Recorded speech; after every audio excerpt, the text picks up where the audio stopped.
Hello and welcome to day 3 of iLearn review. Today we'll be taking a look at how to solve equations. And so there's a few things we need to go over first. So typically there's an order in which you solve equations, but I do want to clarify that there are multiple ways that you can solve equations. So if you're consistently getting the right answer, chances are that you're doing the problem correctly, just differently than I am. So the first two things that I always look at is, can I do distributive property? And I can recognize distributive property because it's usually indicated by parentheses. Can I collect like terms? And like terms are typically, for example, 2x plus 3x are like terms. 2 plus negative 3 are like terms. 2x plus 3, these are not like terms. These are the same, these are the same.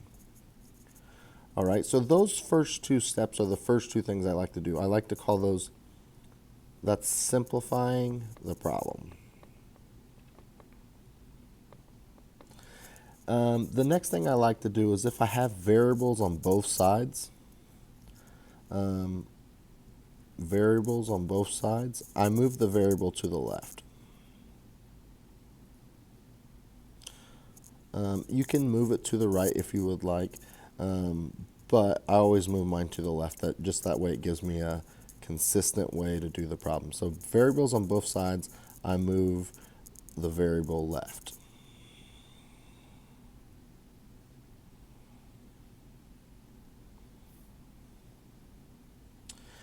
And then the next thing we do is we start to solve the problem by doing the inverse operations. And we do them backwards. So we do the inverse of addition or subtraction first. And just like the order of operations, whichever one comes first, left or right. So inverse of addition or subtraction.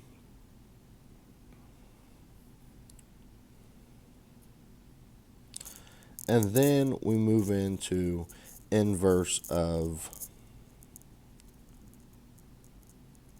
division or multiplication, whichever one comes first, again from left to right. And if you're wondering about the word inverse, it just means opposite. So the inverse of division is multiplication. The inverse of multiplication is division. And we'll take a look at that as we get closer to the problems themselves. So I really just go through these steps. I do distributive property first, collect like terms. If there's variables on both sides, I move the variable to the left. And then I do inverse of addition, inverse of subtraction, inverse of division, inverse of multiplication. And hopefully get to the point where we've solved a problem. So let's take a look at the first problem we have. We have negative 3 equals 1 plus x divided by 4. So first of all, there's no distributive property because there's no parentheses. There are no like terms on the same side of the equal sign. Like terms have to be on the same side. And there's only a variable on one side of the problem. So we're to the point where we call this a two-step equation we want to start solving. And so now, whatever I do to one side of the equation, I have to do to the other side of the equation to keep it balanced. So again, I want to do the inverse of addition or subtraction first. So I want to get rid of this plus 1 or positive 1. I'm going to get rid of it by doing minus 1. If I minus 1 on that side, I got a minus 1 on this side. And so negative 3 minus 1 is negative 4. These cancel each other out. And then the x over 4 just drops down. They're still equal to each other. And then you have x divided by 4 equals negative 4. So to undo divide by 4, you would do the inverse of that, which is multiplication. So we're going to multiply this side by 4, and we're going to multiply this side by 4. What happens is 4 times negative 4 is negative 16. And then these cancel each other out, and you're left with x. And so you're left with negative 16 is equal to x, which means x is equal to negative 16. This is your answer. Moving on to the next problem, we have negative 5 equals a divided by 4 minus 3. And so we want to look and see, do we have distributive property? No, we have no parentheses. Do we have any like terms? We don't have any. And the variable's only on one side. So we're down to where we're just doing the inverse of the operation. So first thing we want to do is get rid of any addition or subtraction first. I have a minus 3.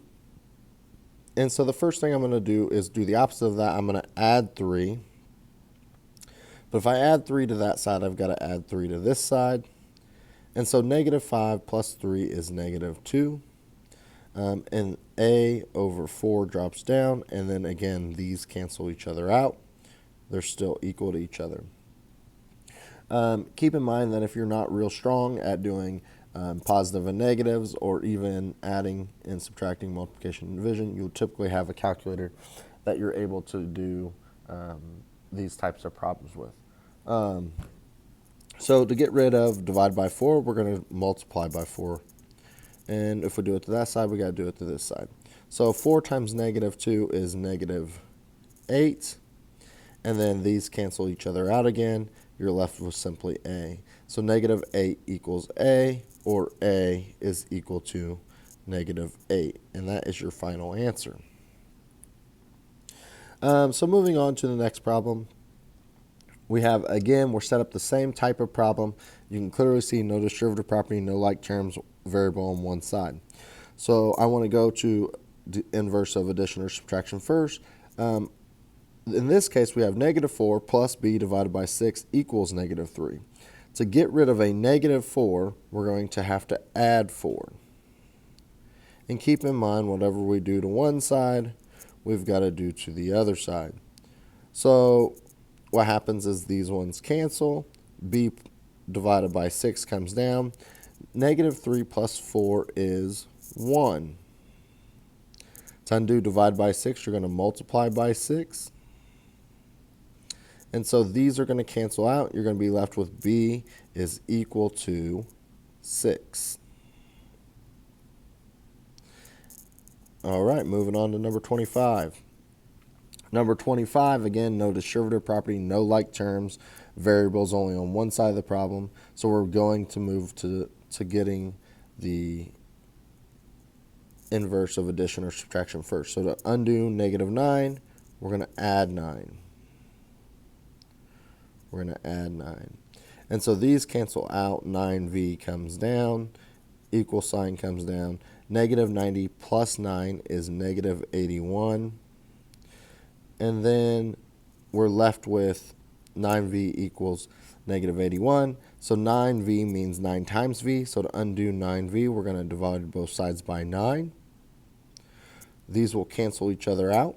You're left with v. V is equal to negative 81 divided by 9 is negative 9. And that is your final answer. Looking at problem number 26. This time we still don't have distributive property. As far as having like terms, we don't have any that are on the same side of the equation. But I want to move the variable. I do have variables on both sides. And to undo that, I'm going to move the variable left. Just like when you do something to one side, you got to do it to the other side. So to move this 7 in to the left, what I'm going to have to do is I'm going to have to subtract 7 in. I'm subtracting 7 in because it's positive. And so minus 7 in on both sides. And I'm left with this 1 comes down. 8 minus 7 is positive 1. And remember that we don't have to put positive 1. We just know that n is 1n. And so then negative 2 drops down. Again, these cancel each other out. And so you're left with 1 plus n equals negative 2. So to undo the positive 1, we're going to subtract 1 on both sides. And so these will cancel out. You're left with just simply n. And then negative 2 minus 1 is negative 3. And so that's your final answer. All right, moving on to 27. 27, again, does not have distributive property, but it does have like terms. In this case, right here, we have positive 5 minus 5. So that's really just going to equal 0. But when things equal 0, they just cancel out. So we can get rid of that part of the problem. And so negative 3n drops down, plus 5 drops down, equal sign drops down, minus 2n drops down. And I'm left with variables on both sides. So I want to move my variable to the left side. And so to do that, I'm going to add 2n to both sides. Add 2n to both sides. And so negative 3 plus 2 is going to be negative 1n, or negative n, plus 5 drops down. Now negative 2n plus 2n is just going to simply equal 0. Before we were saying they cancel each other out, but when everything cancels out on one side, it's equal to 0.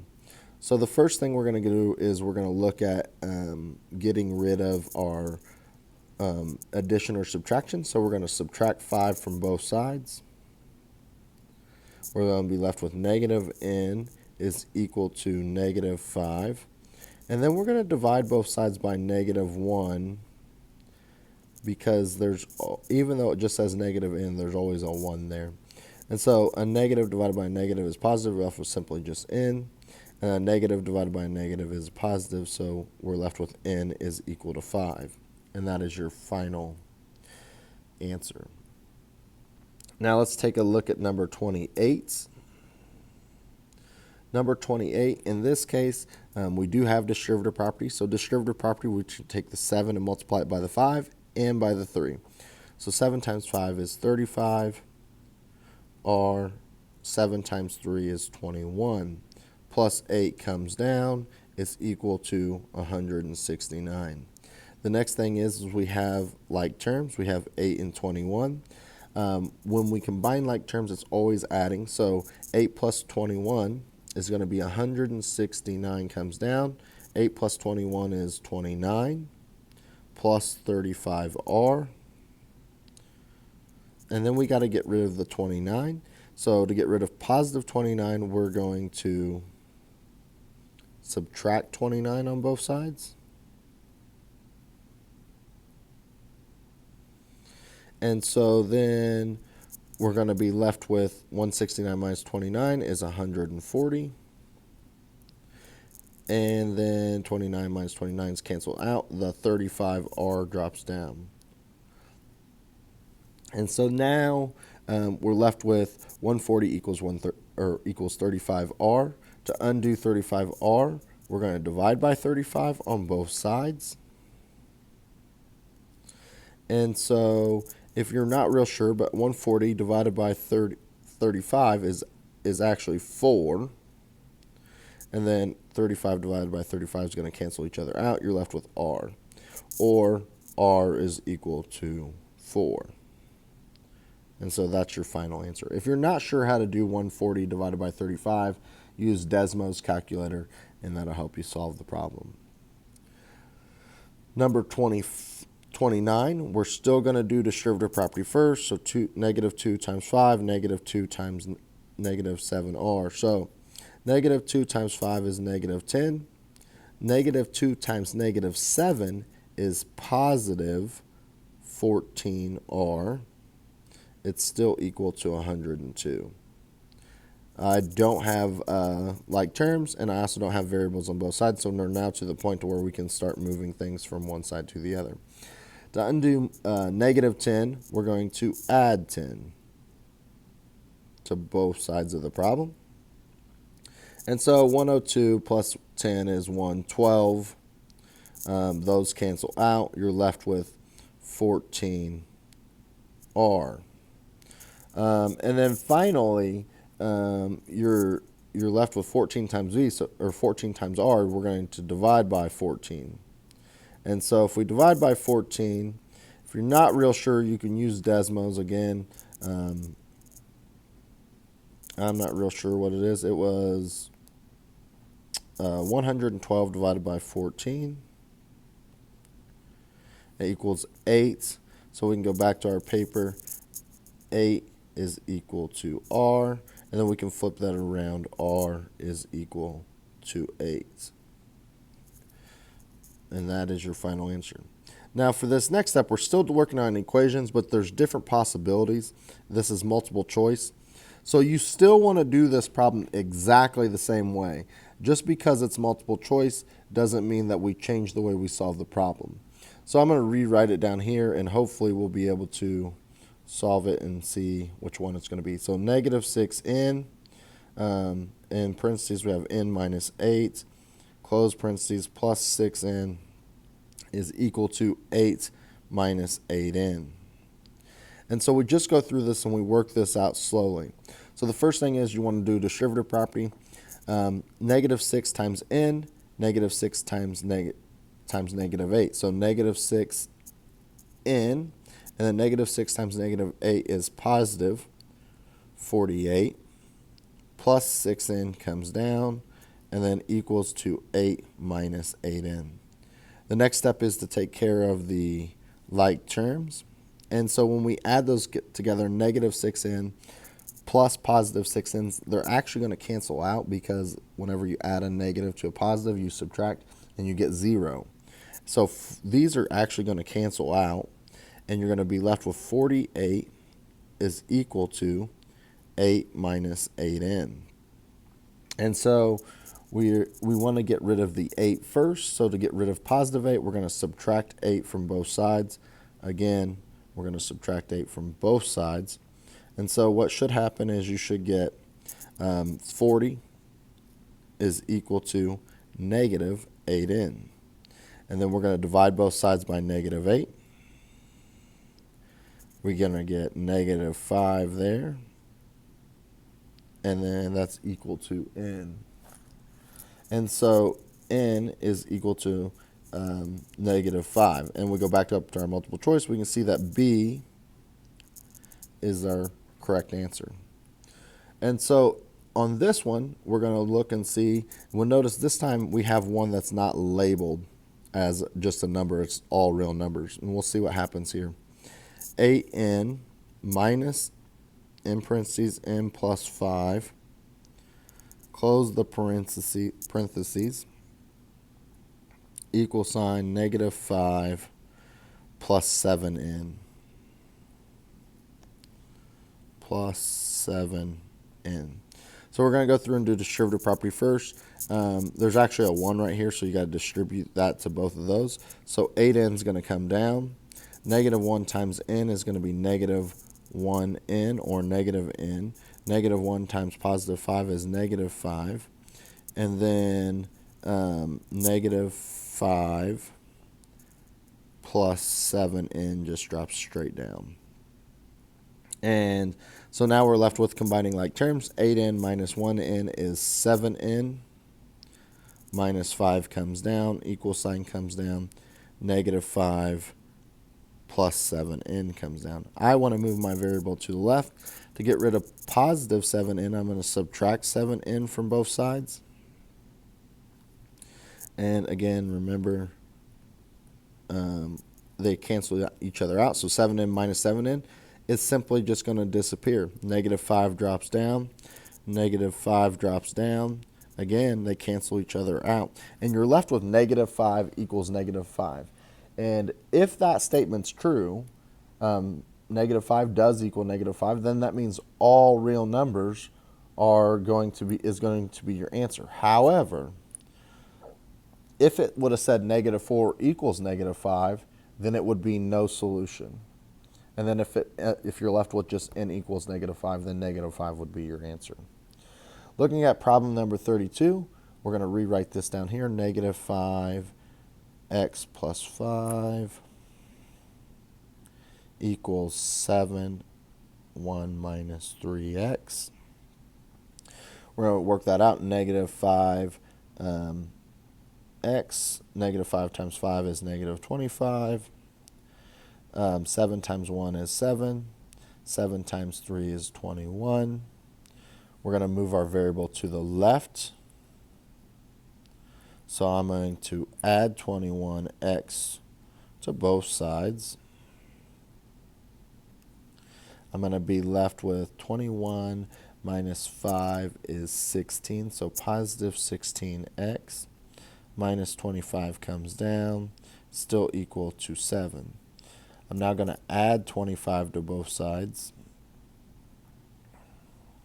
and I'm going to get 16x is equal to 32. The last and final step is to divide both sides by 16. X is equal to 2. This will be our final problem for today. We're going to look at number 33. We're going to rewrite it negative 4 in parentheses 4n minus 3 close parentheses equals negative 8 1 plus 2n close the parentheses. First thing we're going to do is distributive property. I'm going to go ahead and do this one. And so negative 4 times 4 is negative 16. N negative times negative is going to be positive 12. Negative 8 times 1 is going to be negative 8. Negative 8 times 2 is going to be negative 16n. And then I want to move my variable to the left because there aren't any like terms. So I'm going to start by adding 16n to both sides. And again, these cancel each other out. You're left with 12. These cancel each other out. You're left with negative 8. So 12 does not equal negative 8. So what happens is you want to draw a line through that equal sign because it's not true. And then we go up and we select no solution. No possible number that you plug in for n will work. And so this does conclude day 3's iLearn review. And tomorrow we will pick up with day 4. We'll do problems 34 through 43, which is inequalities and writing equations and from word problems and stuff. So we're also going to take a look at whether or not something is a function or if it's not a function. So again, stay tuned until tomorrow. We'll look at problems 34 through 43 for iLearn Day 4 review.